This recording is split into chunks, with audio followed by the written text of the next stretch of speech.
Dear students, in this video, I will going to explain profits and gains from business and profession from section 28 to 44.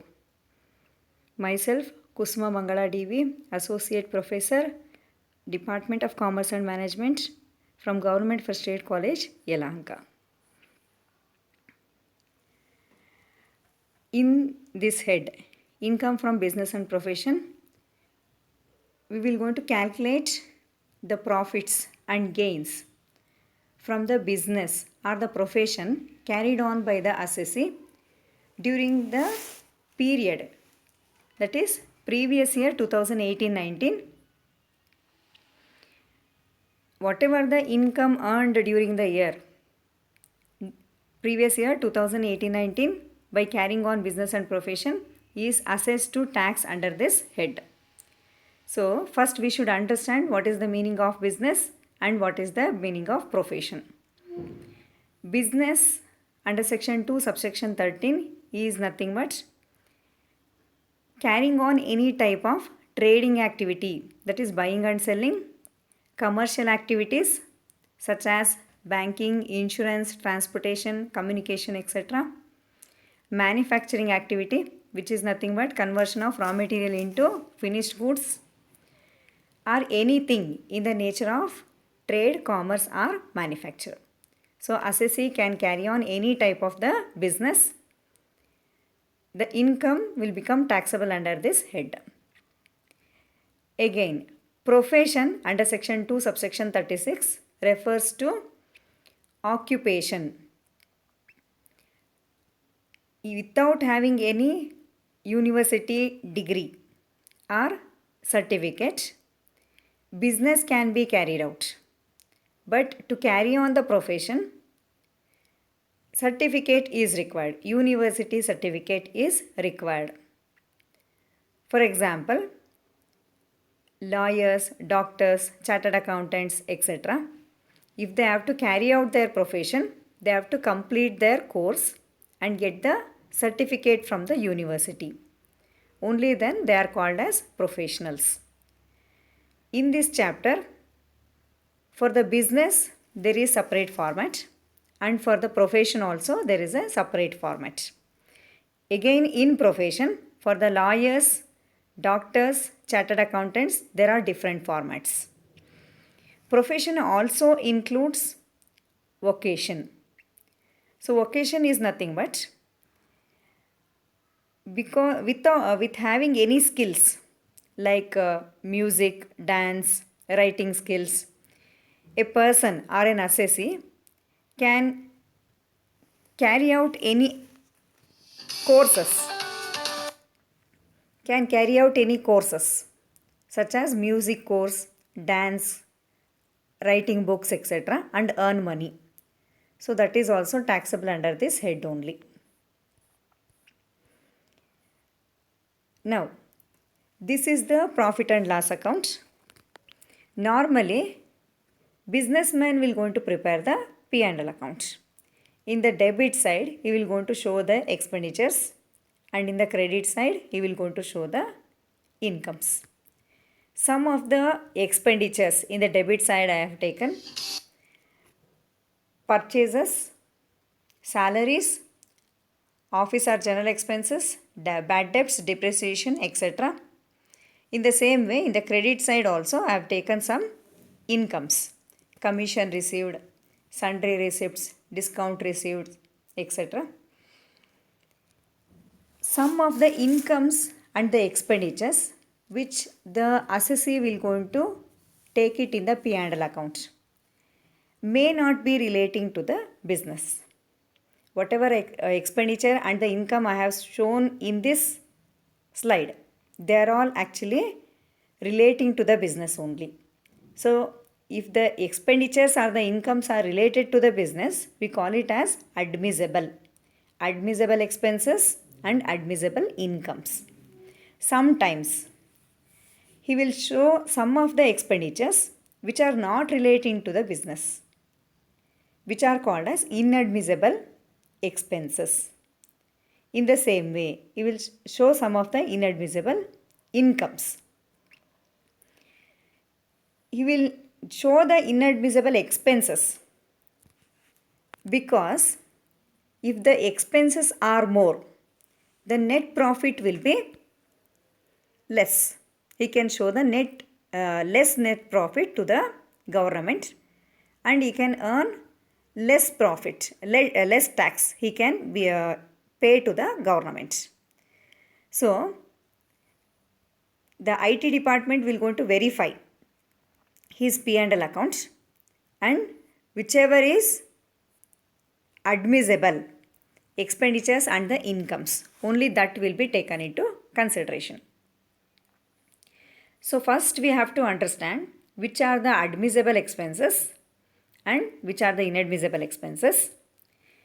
Again, which are the admissible incomes and which are inadmissible incomes. If we know these four things properly, we can be able to prepare the P&L account, net profit, corrected net profit, we can calculate as per the IT Act. So first let us discuss admissible expenses.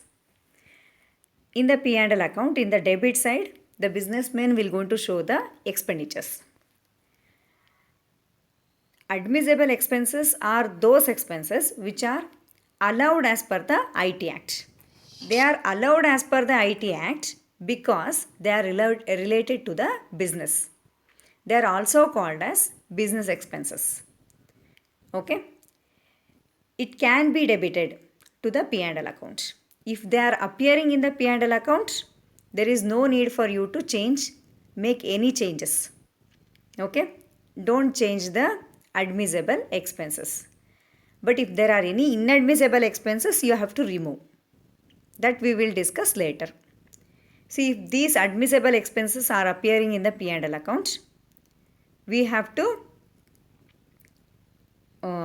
we should not do any changes. Which are the admissible expenses? First one. Some of the characters we will discuss first. Later on we will discuss some of the admissible expenses. Which are considered as admissible expenses means the expenses should be relating to the same business. Okay. It should be relating to the business what the assessee is carrying on. It should not be relating to his personal expenses. It should be purely business related expenses only. First one. Second point. Expenses are incurred during the previous year 2018-19 only. Okay. Then only revenue expenses should be debited to the P&L account, not the capital expenditures. If capital expenditures such as purchase of machinery, furniture and all is taken, we should treat it as inadmissible. And however, in the same point, the depreciation, which is a revenue expenditure, depreciation on the machinery, furniture, etc., even though if it is not given, we have to take it and we have to consider it as admissible. That is the difference between revenue expenditure and the capital expenditure. So if any capital expenditure is given, you should not take into consideration. Again, such expenses should be paid before filing of income tax. He should have paid it. Payable. If the word payable is given, we should not take into consideration. Next point. Expenses should not be relating to the previous discontinued business. Means the expenses should be relating to the business what he is carrying on now in the previous year 2018-19 only. Is it clear? Next. Sixth point. Some of the expenses are incurred for the national developmental purpose. It may not be relating to the business, and again it may be relating to, it may be capital expenditure also. I'll repeat. If some of the expenses are incurred for the national developmental purpose, it may not be relating to the business. Okay. It may be for the developmental purpose, and second point is it may be capital also. That will be allowed. Okay, this point is very important. If admissible expenses are already appearing in the debit side, there is no need for you to make any changes. See the note. If the admissible expenses are not debited to the P&L account, then it will be given in the adjustments or additional information. Then they should be deducted from the net profit because they are all the expenditures. It should be shown in the debit side, but since the P&L account is already prepared, we have to just make the adjustment. To make the adjustment, since it is an expenditure, just deduct it from the net profit. Now, let us see which are the admissible expenses. First one, advertisement expenses. Advertisement given in magazines or souvenir of a political party is inadmissible. Apart from that, if the advertisement is relating to the business, it is admissible. Next, audit fees. He has to conduct the audit work every year. So, for the auditors, if he is paying the audit fees, it is admissible. Bank commission. He will normally pay the commission to the bank for the bank transactions. Then, bad debts. It is the part of the business. If we sell the goods on credit basis, sometimes the customers may not pay the money. So bad debts are common and you can show it in the debit side of the P&L account. It is admissible. Then bank cash transaction tax. Since he is a businessman, a current account holder, there are number of transactions, limit for the number of transactions, and if the bank cash transaction tax, if he is paying to the bank, it is also admissible. Next point, contribution towards the rural development program. It is clearly given in the point. It is a contribution and it is for the rural development program, okay, of our country. So it is admissible. And again, in the same point, conservation of natural resources. So this is also, these two are for the sake of national development purpose. Even though it is not relating to the business, it is admissible. Then, seventh point, cost of kacha well or bore well, okay, but not pakka well, it is inadmissible. Pakka well is inadmissible.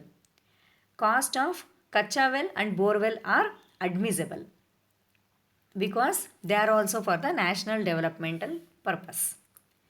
Commodity transaction tax. Commodity transaction tax. It is for the sake of the business, he has to pay the tax for the transaction. So it is also admissible. Then demurrage paid to railways. See, transportation, freight charges, demurrages, they are almost all the same. But only difference is between the states, between the countries, the payment what he has to make will going to make a difference. So demurrage is nothing but the transportation charges paid to the railways. It is admissible. Then 10th point, discount allowed to the customers. Normally businessmen will give the discount to the customers and it is admissible. 11th point, depreciable assets. While explaining the capital assets purchased or capital expenditure, I explained that any capital asset purchased is inadmissible. However, depreciation, which is the revenue expenditure, which is common for all capital assets, you have to treat it as an expenditure, admissible expenditure. For different types of assets, different types of depreciations are there. So this I have explained for which type of the asset which how much is the rate of depreciation in the next slides. Point number 12, establishment expenses. This is business establishment expenses. Suppose if you start the business in the previous year 2018-19 only, that establishment expenses also you can show it in the debit side of the P&L account. Point number 13, electricity bill. Next, land revenue, repairs and maintenance, fire insurance premium, rent of the office premises. Okay, these are all relating to the business premises or the office where he is carrying on the business. I'll repeat, electricity bill of the office, land revenue, repairs and maintenance, fire insurance and rent of the office premises. They are all admissible. Then entertainment expenses of the employees and the clients. They are also admissible. Point number 19, expenditure on campaign against nationalization. This is sometimes if the government will declare nationalization of some business. You might have remembered the banking nationalization. So if such nationalization happens, campaign against nationalization is also admissible. Point number 20 is very important. Expenditure on scientific research. In this expenditure, both the revenue and the capital expenditure and expenditure incurred for the sake of the business and contribution to the outsiders to carry on some scientific research is also given. Let us see in detail which are the type of expenditure, that is whether revenue or capital, and how the expenditure is incurred. Okay, for which purpose. First one is revenue expenditure on research carried on by the assessee. This is for the sake of the business. He may carry on some small researches for his business and it is admissible. See, second point, it is a capital expenditure actually, but still even though it is capital expenditure, it is carried on by the assessee for his own business purpose. So this is also fully admissible. So first and second, revenue or capital expenditure which is incurred for the scientific research purpose of the business are admissible. Third one, contribution to approved university, colleges or other institutions for the purpose of research in social science or statistical research. Research in social science or statistical research. This is 100% deduction. How much he will going to contribute? Full amount will become deductible, or full amount he can show it in the debit side of the P&L account. So first three, that is revenue expenditure, capital expenditure and contribution for social and statistical research. They are all 100% deductions. Fourth one, contribution to national laboratory such as ISRO, if he is contributing for the ISRO. Okay. Fifth one, contribution for the approved associations, universities, colleges or the institutions. Okay, to carry out any scientific research. And sixth one, expenditure on approved in-house research and development facilities. So for all these, 150% of the contribution is eligible for deduction. It means if he spends 10,000 rupees, he can show 15,000 rupees in the debit side of the P&L account. Suppose without knowing, if he has prepared the P&L account by taking the 100% of his contribution. Let us think he has contributed 10,000 rupees and that same 10,000 rupees he has shown in the debit side of the P&L account.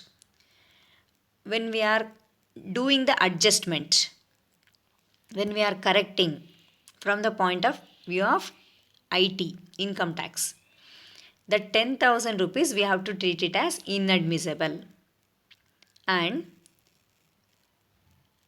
actual amount, that is deductible at the rate of 150%, we have to take it to the admissible expenditure side. That is 15,000 we have to treat it as admissible in all these three cases. Is it clear? Next, point number 21, festival expenses. Normally, businessman for Deepavali festival, he will going to spend money, that he can show it in the debit side of the P&L account.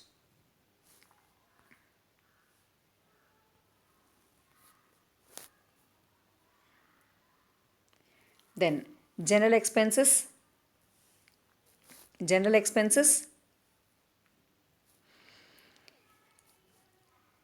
such as office maintenance expenses, they are also admissible expenses. Next, gifts and presents. Gifts and presents to the clients, customers and the employees, they are also admissible. Income tax. Income tax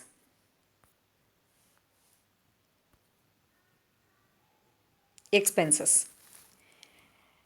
See, income tax, actually all direct taxes such as income tax, wealth tax, gift tax, property tax, etc. are all treated as inadmissible, mainly because it is personal in nature. Income tax is on his own income, total of his income. Here we are calculating only business income. So, income tax means it includes all 5 heads of income. So,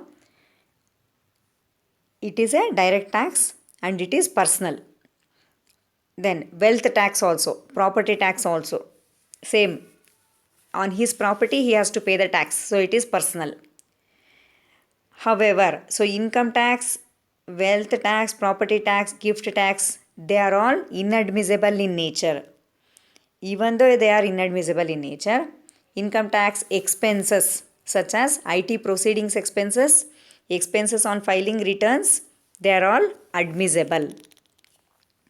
Is it clear? Then, legal expenses for filing income tax appeal. This is also income tax related expenses only, so this is also admissible. Then, legal expenses to defend an existing title to capital assets. Suppose if any problems will going to happen and he will going to file a case to fight against the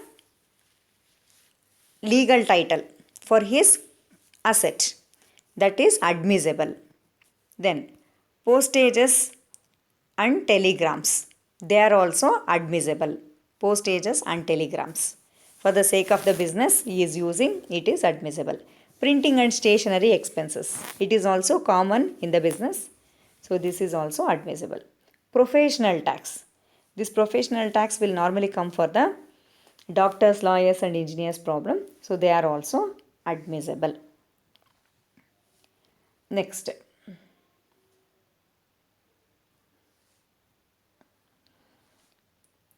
railway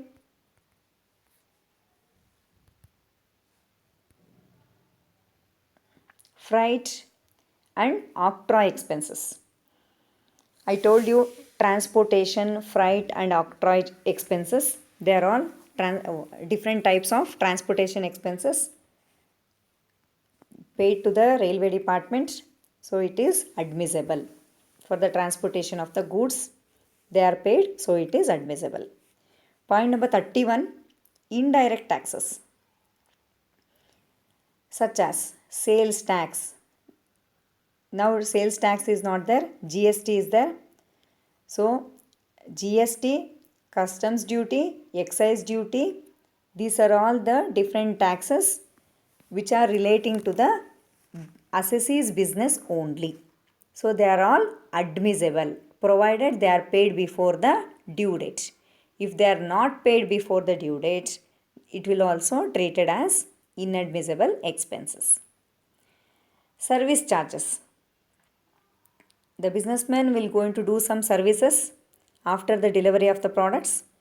That expenditure also, that charges also, you can show it in the debit side of the P&L account. Then next point, subscription to trade or professional associations. He will become a member in his association. Professionals such as doctors will join the doctors association. Lawyers have different association. Okay, chartered accountants have different association, and they become the members. Maybe annual membership or lifetime membership. That membership fees or subscription amount is an expenditure, business expenditure or professional expenditure. You can show it in the debit side of the P&L account. Again, point number 34. Salary or wages or perquisites or allowances to employees. If he is paid already during the previous year, it is admissible expenses because he is paying for the workers. However, if he pays excessive or unreasonable amount to his relatives, then it is inadmissible. For example, in his business, his wife, his children's, his brothers may involve and help him, and he may give some salary for them. But if it is unreasonable, it will be given in the problem, unreasonable to the extent of so and so amount, 1000, 2000 and all. That unreasonable amount you have to take consider it as inadmissible. In the same way, proprietor's salary. Proprietor's salary is salary he is paying for himself. So that is also inadmissible. Only salary paid to workers you should take into consideration.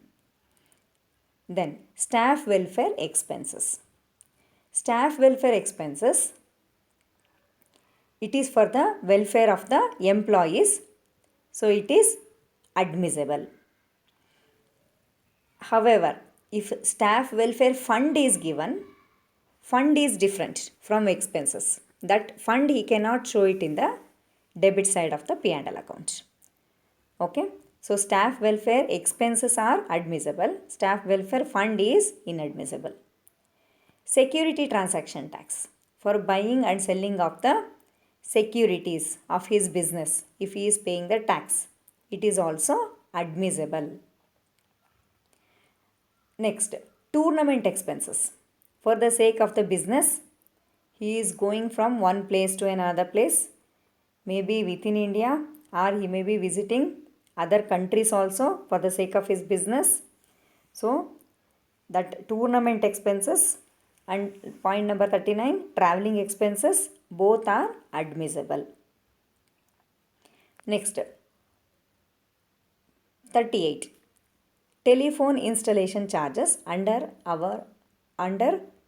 Own Your Telephone scheme, OYT scheme. Okay, businessman has to own his own telephone in his business premises, and that expenditure, installation expenses, is also admissible. Now, let us see the depreciation rate. I told you while explaining the depreciation, for different assets, different rate of depreciations is there for the assessment year 2019-20.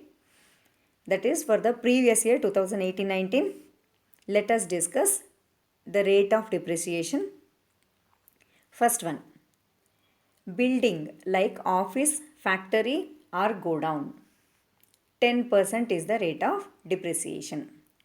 Furniture, in that neon sign boards outside the office or outside the shops or his business, the assessee will going to display these neon signboards. You can see at night. The board explaining or with the names, the board with the names such as Lahari Enterprises and so on. With the lights at night, it will look very beautiful. Those are the neon signboards. The rate of depreciation is 10%.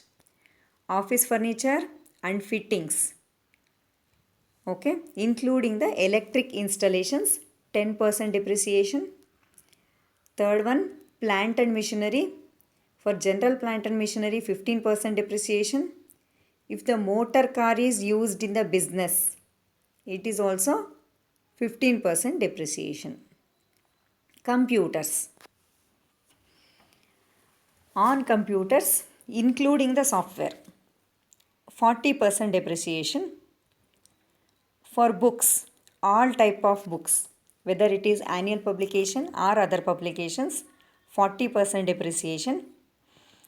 Intangible assets such as patents, technical know-how, copyrights, trademarks, licenses, etc., 25% depreciation. Typewriters, 15% depreciation. Surgical equipments and X-ray machines, 15% depreciation. Now, on which method we have to calculate the depreciation? Suppose if the asset is purchased during the same year and used for some months, and again if it is sold during the same previous year. So in such a situation, how to calculate the depreciation? We have to use the written down value method of depreciation. Under this method, written down value of the asset as on the beginning of the year 1/4/2018 we have to take. For that, we have to add if any other same type of asset, same block of assets are purchased. For example, if machinery is already there, 20,000 worth of machinery is already there in the business as on 1/4/2018. For that 20,000, add purchase of the assets. If 10,000 worth of assets are purchased, add 10,000. If the assets are sold, some part of the asset or full asset are sold, then the sale value, this you have to deduct. Sales during the year 2018-19 you have to deduct. The total depreciable value of the assets you will going to get. From that, you have to deduct the depreciation. For different assets, I told you the different rate of depreciation. That rate of depreciation you have to use.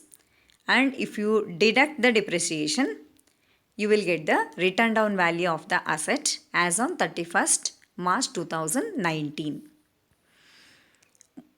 One most important point is, if an asset is acquired during the same previous year and it is used only for 180 days, that is less than 6 months, and it is maybe purchased on or after 1/10/2018, then you have to give the half rate of depreciation because the asset is used only for 6 months.